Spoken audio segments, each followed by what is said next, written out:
मैं आप लोग को एक उपयोगी दवा बताने जा रहा हूँ जिसका मैं खुद ही प्रयोग किया हूँ और मैं खुद ही दम्मा का रोगी हूँ। तो आपको कुछ नहीं करना है। तीन तीन कप जो है पानी इसको लेना है और इसको चूल्हे पे चढ़ा देना है।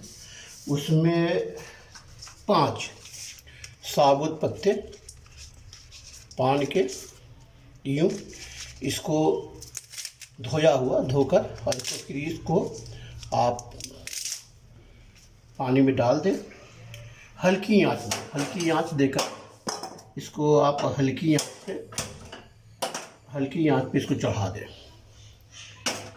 हल्की आंच पे इसको पकाने के लिए छोड़ दें। फिर ऐसी मिश्री चाहिए, ये कालपी मिश्री इसको कहा जाता है। हमारे बिहार में इसको रस्सी वाली मिश्री कही जाती है।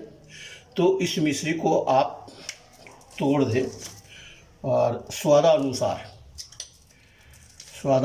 इसको आप ये लीजिए और इसको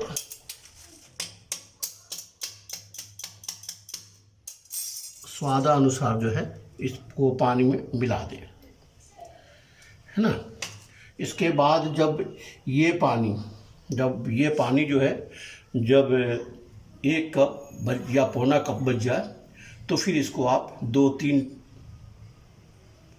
बार में इसको ले दो चम्मच करके। तो इससे देखिएगा कि आपको गले की खराश नहीं आएगी और आपकी खांसी, मैं तो दम्मा वाला हूँ आदमी, जब मेरी खांसी चली गई, गले की खराश नहीं आ रही है, तो मैं समझता हूँ कि आपको ये फ़ायदा करेगी। और मैं इसको जन जन तक पहुँचाने का काम आपका है, बाकी आप जानें। Thank you.